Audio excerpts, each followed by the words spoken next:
شروع اللہ کے نام سے جو بڑا مہربان نہایت رحم والا ہے۔ مومنو، کسی بات کے جواب میں خدا اور اس کے رسول سے پہلے نہ بول اٹھا کرو، اور خدا سے ڈرتے رہو، بے شک خدا سنتا جانتا ہے۔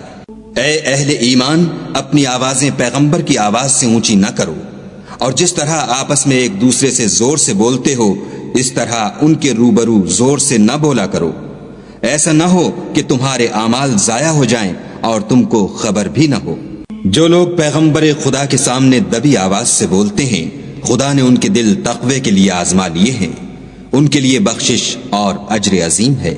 جو لوگ تم کو حجروں کے باہر سے آواز دیتے ہیں ان میں اکثر بے عقل ہیں، اور اگر وہ صبر کیے رہتے یہاں تک کہ تم خود نکل کر ان کے پاس آتے تو یہ ان کے لیے بہتر تھا، اور خدا تو بخشنے والا مہربان ہے۔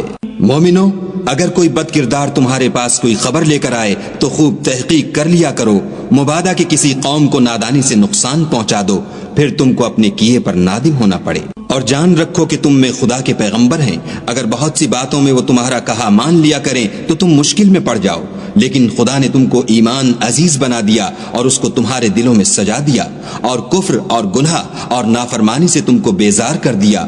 یہی لوگ راہ ہدایت پر ہیں، یعنی خدا کے فضل اور احسان سے، اور خدا جاننے والا اور حکمت والا ہے۔ اور اگر مومنوں میں سے کوئی دو فریق آپس میں لڑ پڑیں تو ان میں صلح کرا دو، اور اگر ایک فریق دوسرے پر زیادتی کرے تو زیادتی کرنے والے سے لڑو، یہاں تک کہ وہ خدا کے حکم کی طرف رجوع لائے۔ پس جب وہ رجوع لائے تو دونوں فریق میں مساوات کے ساتھ صلح کرا دو، اور انصاف سے کام لو کہ خدا انصاف کرنے والوں کو پسند کرتا ہے۔ مومن تو آپس میں بھائی بھائی ہیں، تو اپنے دو بھائیوں میں صلح کرا دیا کرو، اور خدا سے ڈرتے رہو تاکہ تم پر رحمت کی جائے۔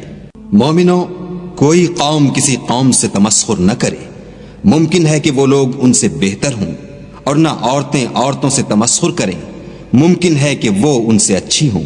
اور اپنے مومن بھائی کو عیب نہ لگاؤ، اور نہ ایک دوسرے کا برا نام رکھو۔ ایمان لانے کے بعد برا نام رکھنا گناہ ہے، اور جو توبہ نہ کریں وہ ظالم ہیں۔ اے اہل ایمان، بہت گمان کرنے سے احتراز کرو کہ بعض گمان گناہ ہیں، اور ایک دوسرے کے حال کا تجسس نہ کیا کرو، اور نہ کوئی کسی کی غیبت کرے۔ کیا تم میں سے کوئی اس بات کو پسند کرے گا کہ اپنے مرے ہوئے بھائی کا گوشت کھائے؟ اس سے تو تم ضرور نفرت کرو گے، تو غیبت نہ کرو، اور خدا کا ڈر رکھو، بے شک خدا توبہ قبول کرنے والا مہربان ہے۔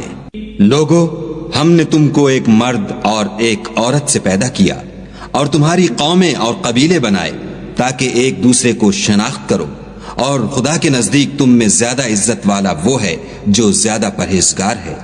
بے شک خدا سب کچھ جاننے والا اور سب سے خبردار ہے۔ دیہاتی کہتے ہیں کہ ہم ایمان لے آئے، کہہ دو کہ تم ایمان نہیں لائے، بلکہ یوں کہو کہ ہم اسلام لائے ہیں، اور ایمان تو ہنوز تمہارے دلوں میں داخل ہی نہیں ہوا۔ اور اگر تم خدا اور اس کے رسول کی فرما برداری کرو گے تو خدا تمہارے اعمال میں سے کچھ کم نہیں کرے گا، بے شک خدا بخشنے والا مہربان ہے۔ مومن تو وہ ہیں جو خدا اور اس کے رسول پر ایمان لائے، پھر شک میں نہ پڑے، اور خدا کی راہ میں جان اور مال سے لڑے، یہی لوگ ایمان کے سچے ہیں۔ ان سے کہو، کیا تم خدا کو اپنی دینداری جتلاتے ہو؟ اور خدا تو آسمانوں اور زمین کی سب چیزوں سے واقف ہے، اور خدا ہر شے کو جانتا ہے۔ یہ لوگ تم پر احسان رکھتے ہیں کہ مسلمان ہو گئے ہیں، کہہ دو کہ اپنے مسلمان ہونے کا مجھ پر احسان نہ رکھو، بلکہ خدا تم پر احسان رکھتا ہے کہ اس نے تمہیں ایمان کا رستہ دکھایا، بشرطے کہ تم سچے مسلمان ہو۔ بے شک خدا آسمانوں اور زمین کی پوشیدہ باتوں کو جانتا ہے، اور جو کچھ تم کرتے ہو اسے دیکھتا ہے۔